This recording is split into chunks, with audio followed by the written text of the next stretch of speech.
สวัสดีครับพี่น้องทั้งไก่ทั้งไก่ทั้งเล่าว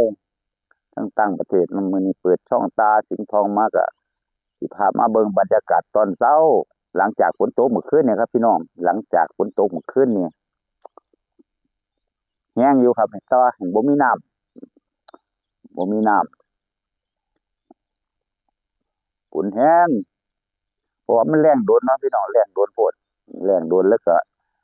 น้ำก็เลยบ่ขังทั้งอื่นเพิ่นตกบ่เซาน้ำก็ขังให้ขังหน้ามีน้ำในสระก็ยังดีอยู่ฝนตกซ้ำนี่ก็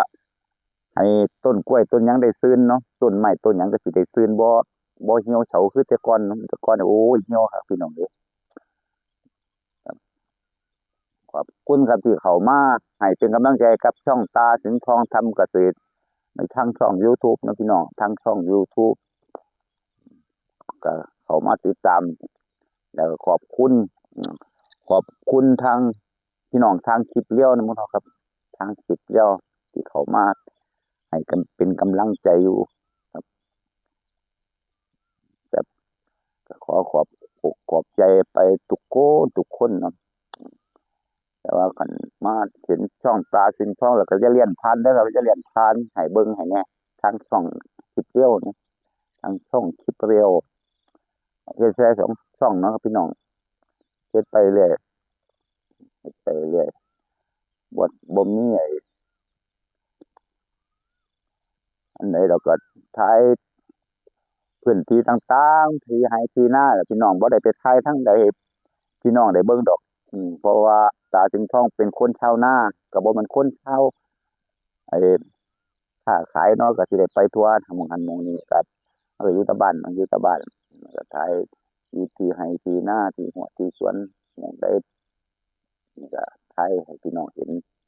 บรรยากาศเป็นจั่งใด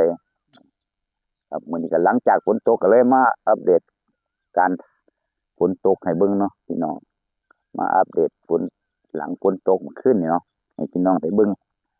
มาเบิ่งนำกันว่าเป็นจั่งใดบ่มีบ่มีน้ำพี่น้องน้ำบ่มีเลยแห้งคอรอพี่น้องแต่ว่าก็ดินซุ่มดีอยู่ดินซุ่มหญ้าก็ขึ้นครับหญ้าก็ขึ้นพอให้งัวได้กินหญ้าขึ้นพอให้งัวได้กินอยู่ไปบางหันแห้งแล้งครับพี่น้องเอ้ยแห้งแล้งแห้งจนว่าบ่มีหญ้าให้งัวกินพี่น้องตอนนี้ก็สิสบายดอกครับเราสิปล่อยให้งัวได้กินหญ้าอีกก่อนยังค่อยได้ไถให้งัวได้กินหญ้าได้เพิ่นได้ขี้ใส่ไร่ใส่นาพอได้เป็นปุ๋ย